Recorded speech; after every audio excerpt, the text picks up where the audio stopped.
Bismillahirrahmanirrahim. Assalamualaikum warahmatullahi wabarakatuh. Salam sejahtera bagi kita sekalian. Shalom, Om Swastiastu, Namo Buddhaya, salam kebajikan.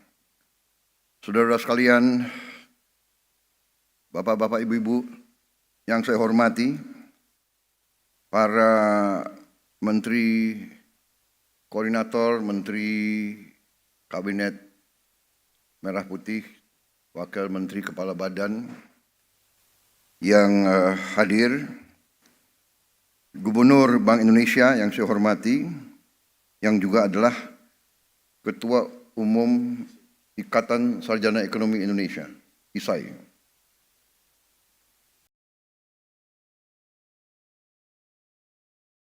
Ketua Dewan Komisioner OJK, Saudara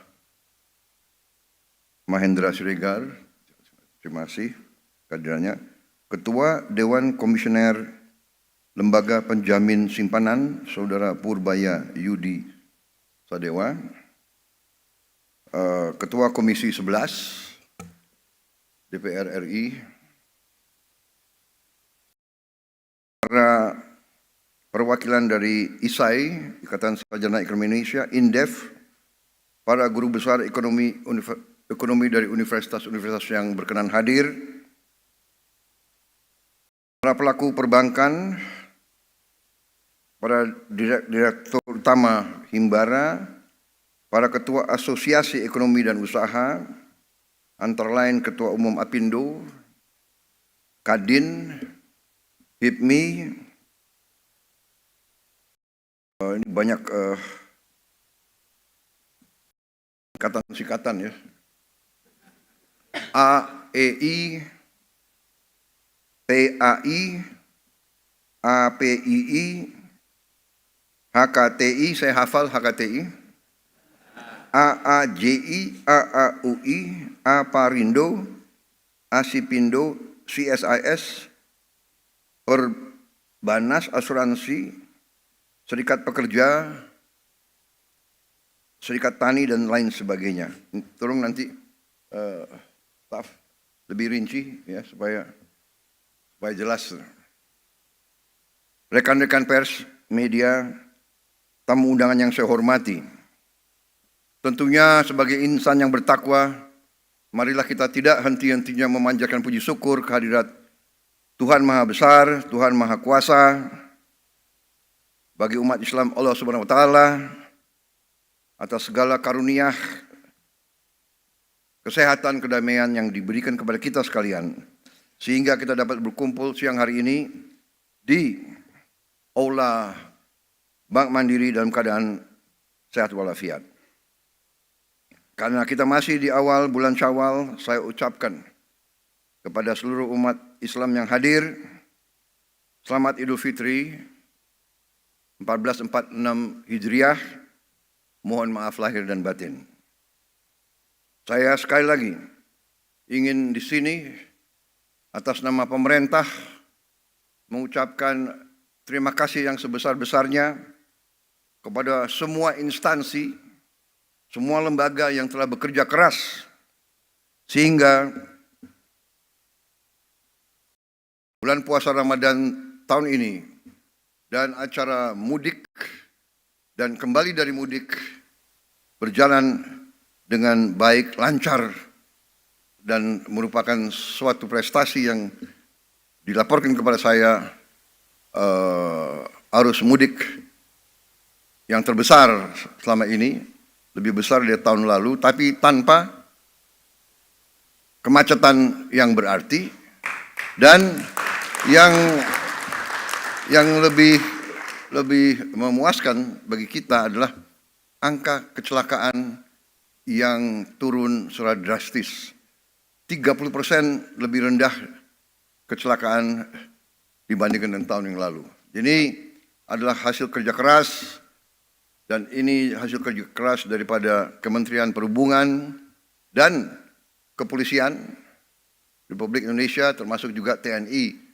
Untuk itu sekali lagi saya ingin ucapkan terima kasih kepada instansi-instansi tersebut. Kementerian Perhubungan, orang libur dia terus mengawaki pusat-pusat yang penting. Menara bandara tidak boleh berhenti, tidak boleh libur ya. Air traffic control kalau salah itu musibah yang besar. Para polisi yang sering dicaci maki, sering disalah-salahkan, padahal mereka diterik siang matahari tanpa kita sadar mereka bekerja keras menjaga kita, mengatur lalu lintas. Jadi ini saya pakai kesempatan ini untuk menyampaikan penghargaan. Kadang-kadang kalau orang berbuat baik tidak pernah diucapkan terima kasih dan tidak pernah diingat. Kalau orang buat salah tidak pernah dilupakan. Ya. Yang salah diingat-ingat terus. Yang baik nggak mau dikomentari. Nah, jadi saudara-saudara, terima kasih kehadiran saudara-saudara sekalian. Terima kasih Dirut Mandiri. Dirut Mandiri yang baru atau yang lama ya? Oh tetap. Yang lama diperbarui gitu. Ya. Jadi saya berpegang kepada filosofi ya, the right man on the right place, the right man and the right woman on the right place. Jangan the right man aja, ya kan? Jadi kalau ada yang baik, ada yang handal, seperti pilot pesawat, ya kan? Kita nggak perlu tanya pilotnya itu agamanya apa, asalnya dari mana, ya kan? Nggak perlu orang tuanya siapa. Dia bisa bawa penerbangan dengan baik. Keselamatan ratusan orang di tangan dia. Ya, untuk apa diganti? Jadi kalau saya dituduh, wah ini ya kan, pakai orang-orang lama, ya kan? Nggak ada, saya hanya pakai orang yang mampu untuk bekerja untuk rakyat, bekerja untuk bangsa dan negara. Kalau dia mampu dan dia mau, kita harus manfaatkan. Jadi berada dalam posisi bekerja untuk pemerintah itu pengorbanan sebenarnya, pengorbanan. Ya.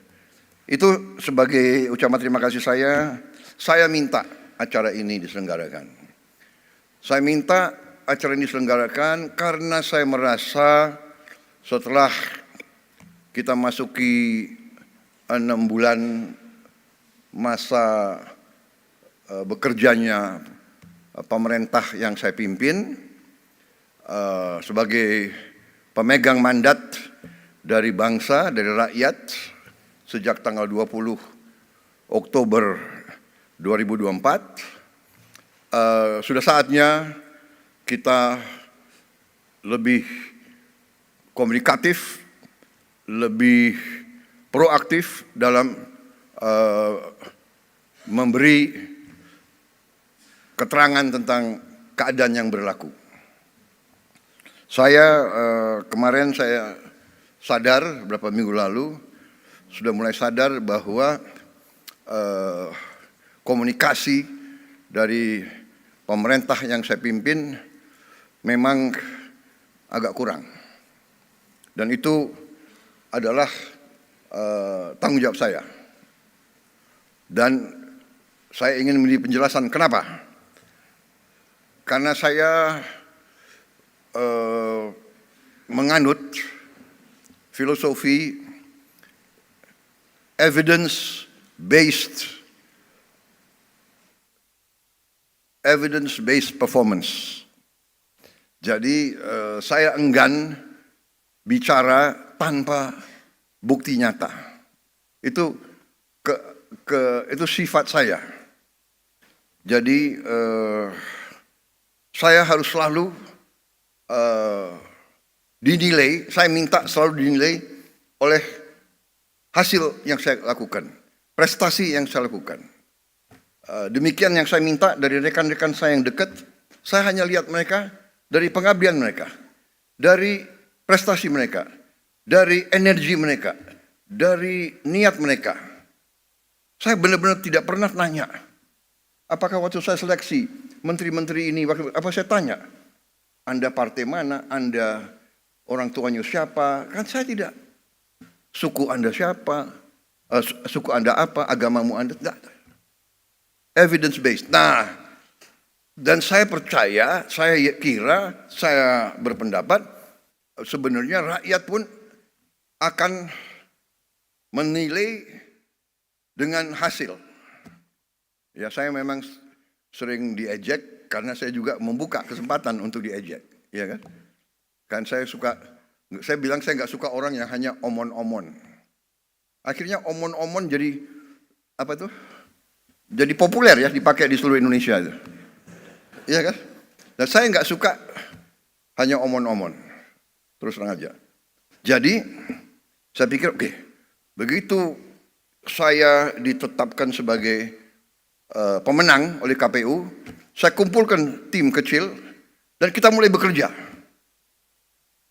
5 bulan kita kerja terus tanpa diliput media. Kadang-kadang diliput media malah kerjanya sulit, ya. Karena media ingin bukti seketika. Padahal tidak ada dalam manajemen suatu usaha, dalam manajemen suatu organisasi, dalam menjalankan suatu proyek, tidak bisa seketika. Yang bisa seketika itu hanya Nabi Musa yang punya tongkat. Kita manusia tidak bisa seketika. Semua itu adalah perencanaan. Perencanaan yang matang. Perencanaan dasarnya adalah pengumpulan data yang benar. Perencanaan, sesudah perencanaan, mencari awak. Mencari orang untuk melaksanakan rencana itu. Rencana terbaik, gagasan terbaik. Tanpa awak yang bisa melaksanakan, tidak akan berhasil. Sesudah itu, baru mulai. Dan sesudah pelaksanaan baru kita lihat hasil. Ini adalah fenomena hidup.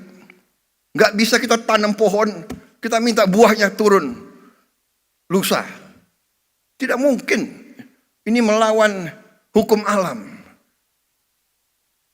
Kita cari benih yang bagus, kita cari tanah yang cocok. Kita harus ada sumber air, kita harus ada cuaca yang baik, kita tanam, kita rawat, baru hasilnya mungkin 5 tahun, 6 tahun. Ya kan? Pohon kelapa sawit yang sekarang menjadi apa itu bisa dikatakan miracle crop. Saya kemana-mana semua nanya, semua minta kelapa sawit dari Indonesia, kelapa sawit dari Indonesia. Kelapa sawit itu 5 tahun baru produktif. Iya kan? 5 tahun, 6 tahun. Jadi dibutuhkan perencanaan, pemilihan personalia, pelaksanaan yang benar, dan keteguhan, ketabahan, dan kesabaran. Jadi saudara-saudara, waktu kita ambil alih pemerintahan, kita bekerja keras karena kita persiapannya sudah baik, dan kita sudah punya strategi, kita sudah punya keyakinan apa yang harus kita lakukan. Dan bagi kami sangat terbuka, kami sangat transparan, kami buat buku strategi transformasi bangsa. Dan kita sebarkan, saudara bisa buka di situ. Di situ jelas dan gamblang dasar-dasar pemerintah yang saya pimpin. Dasarnya adalah Pancasila dan Undang-Undang Dasar 45. Bukan sebagai mantra, bukan sebagai slogan, bukan sebagai moto, sebagai dasar pemikiran. Ekonomi kita apa? Ekonomi kita adalah berdasarkan Pancasila dan Undang-Undang Dasar 45. Berarti ekonomi kita harus berdasarkan sila-sila itu. Berketuhanan harus mengandung persatuan Indonesia. Kita tidak mau pertumbuhan Indonesia bubar, tidak mau. Kita tidak mau menjual kekayaan kita dengan murah. Kita tidak mau menjual tanah kita kepada bangsa asing dengan murah. Semua tujuannya persatuan Indonesia, kemanusiaan. Kita tidak mau yang lemah ditinggal. Kita tidak mau yang miskin disuruh bersaing dengan yang kuat. Saudara-saudara, ini dasar kerakyatan dan terakhirnya tujuan kita keadilan sosial. Ini yang mendasari pemerintah kita. Dan pelaksanaannya pasal-pasal ekonomi yang ada di Undang-Undang Dasar 45, pasal 33. Bahwa ekonomi kita ya azasnya adalah kekeluargaan. Saya ulangi, perekonomian kita azasnya adalah kekeluargaan. Tidak boleh ada orang yang lapar di Republik yang merdeka 80 tahun. Tidak boleh ada orang yang tinggal di bawah kolong jembatan. Ini menusuk rasa keadilan. Tidak boleh ada orang yang tidak makan. Ini yang mendasari dan kita buat strategi.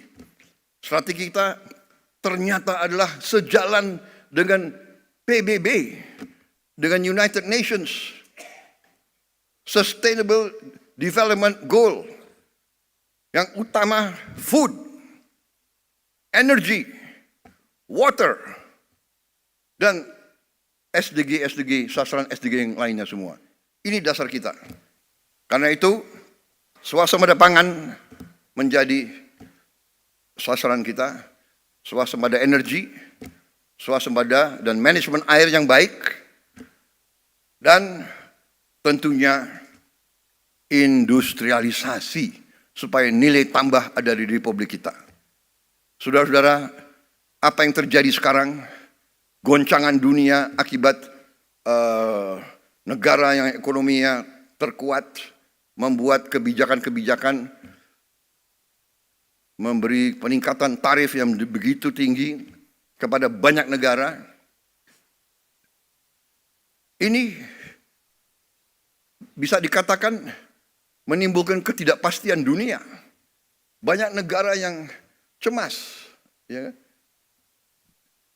Padahal sebenarnya pendiri-pendiri bangsa kita dari sejak dulu, dan termasuk saya bertahun-tahun saya sudah ingatkan, mari kita bangun ekonomi kita dengan sasaran berdiri di atas kaki kita sendiri. Saudara-saudara, itu pembukaan, dan sekarang saya ingin mengundang beberapa tokoh dalam pengelolaan ekonomi kita untuk menyampaikan kondisi ekonomi yang apa adanya, yang real, the real situation. Mereka akan paparkan, kemudian kita buka kesempatan untuk ada tanggapan, ada sanggahan, ada pertanyaan, kita terbuka. Di zaman sekarang, pemimpin harus terbuka untuk masukan. Kita tidak anti kritik. Kita malah suka kritik. Kritik itu adalah membantu kita, membuat kita lebih aware, lebih waspada. Iya kan? Jadi kritik itu bagus menurut saya. Tapi kalau suatu program untuk menciptakan kondisi yang tidak rasional, iya kan? Ini harus terus diadakan istilahnya klarifikasi dan penjelasan, iya kan? Umpamanya ada yang dengan keras yakin bahwa matahari tidak terbit dari timur, matahari terbit dari barat. Karena dia ngomong 500 kali, 1000 kali matahari dari barat, jangan-jangan ada sebagian rakyat kita yang percaya matahari terbit dari barat. Itu adalah ilmu propaganda. Itu ada di buku semua. Itu keahlian Hitler dan Joseph Goebbels. Kalau kebohongan diulangi berkali-kali dan terus-menerus, lama-lama orang percaya dengan kebohongan. Itu ada di buku The Art of Propaganda. Ya kan? Dan itu kita pelajari, semua negara pelajari. Dan itu yang dilakukan, itu namanya psychological warfare, psychological operation, dan itu sering dilakukan untuk mendestabilisasi suatu negara yang tidak disukai oleh negara lain. Jadi saudara-saudara, ada lagi azas kedua dalam teorinya Joseph Goebbels. The bigger the lie, the easier people to believe.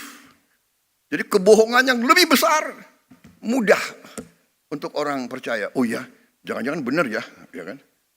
Jadi sekarang mudah, fake news, hoax itu mudah. Tapi kita tidak boleh istilahnya gerundel. Ini realita.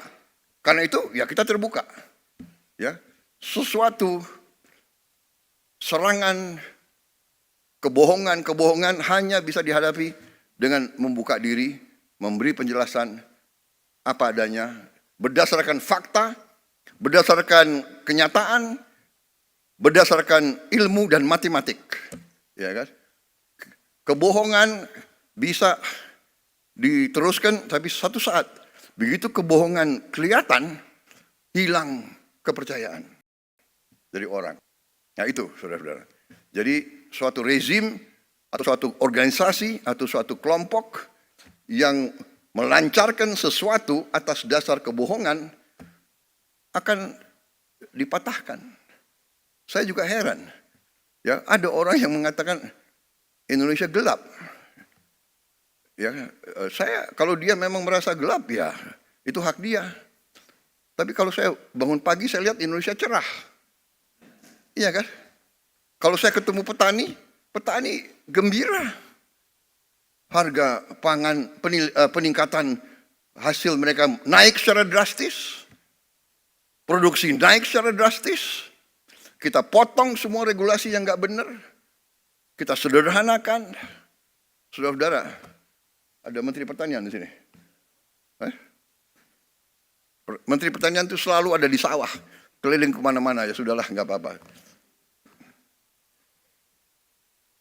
Dia mengatakan kepada saya, Pak, tadinya dari pabrik pupuk sampai petani harus tanda tangan 15 menteri, 30 sekian gubernur, 500 bupati, baru sampai ke Gapoktan. Saya bilang Menteri Pertanian tidak ada. Dari pabrik pupuk langsung ke petani. Gak ada lagi itu tanda tangan, langsung. Alhamdulillah, pupuk yang tadi langka, yang tadi banyak diselundupkan, yang banyak dikorupsi, sekarang sampai ke desa-desa.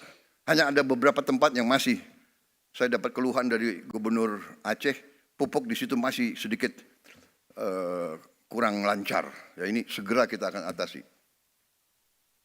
Apa yang maksudnya? Begitu ini semua perizinan kita hilangkan, lancar itu arus ke produsen, produksi langsung naik, saudara. Jadi ini pelajaran bagi kita semua, dan inilah yang saya akhirnya ambil kesimpulan, oke, saya harus proaktif, saatnya sudah ada evidence, ya saya sekarang berdiri agak lebih optimis, lebih percaya diri, karena evidence-nya sudah mulai kelihatan. Ya, kita akan menghadapi tantangan, tapi saya bicara dengan tim saya, ternyata situasinya dapat kita hadapi dan bisa kita kendalikan. Ya kan? Jadi saudara-saudara, saya sih tidak akan melarang orang untuk selalu memandang dengan kegelapan. Kalau ada orang yang mau lihat gelap, monggo. Tapi kalau saya lihat, saya optimis. Saya bangga sekarang jadi Presiden Republik Indonesia. Kekayaan kita akan kita kuasai, akan kita kelola untuk sebesar-besarnya kepentingan rakyat. Mungkin banyak kecewa, tapi dibandingkan dengan ratusan juta rakyat kita yang akan merasa bahagia, yaitu tugasnya pemerintah. Saudara-saudara, waktu saya minta disederhanakan arus pupuk ke petani, pupuk dari pabrik milik pemerintah, pupuknya disubsidi pemerintah, uang rakyat, iya kan? Kenapa terlalu banyak perantara? Kenapa terlalu banyak middleman? Hak apa mereka tuh mengutip uang rakyat untuk rakyat? Jadi saya bilang hilangkan itu semua. Ada yang datang ke saya, Pak, ada 29.000 distributor yang marah sama Bapak. Oh ya? Hati-hati loh Pak. 29 distributor itu punya konstituen. Oh ya? Saya bilang. Ada berapa petani di Indonesia? Saya tanya Menteri Pertanian, Pak, hampir 30 juta Pak. Oke. Keluarga mereka 4. 29.000 lawan 120 juta, menang siapa? Oh, lebih baik saya membela 120 juta rakyat daripada mereka-mereka itu. Ya, kita terbuka. Tapi saudara-saudara, rakyat yang punya hak. Kedaulatan di tangan rakyat. Kami dipilih rakyat. Kau suka tidak suka, ya ini pilihan rakyat, ya kan? Inilah kita yang dipilih rakyat. Ada yang botak, ya kan? Botak itu artinya pinter, ya kan? Ada yang hitam, ya tapi ini pilihan rakyat, bagaimana? Dan kita semua, cita-cita mereka semua itu hanya untuk berbakti kepada rakyat. Benar, kalau mereka mau kaya raya, mereka bisa. Nggak usah masuk pemerintah. Mereka masuk pemerintah itu, saya juga sedih loh. Menteri Keuangan, banyak yang belum dapat mobil dinas. Ya, mereka kerja 6 bulan ini, kerja bakti. Tapi ya, terima kasih sudah mulai apa? Sudah mulai cair, Pak. Ya, Bu. Diblokirnya udah dibuka gitu kira-kira. Baik, itu saja. Saya sekarang persilakan mulai dari Menko Perekonomian ya. Terima kasih.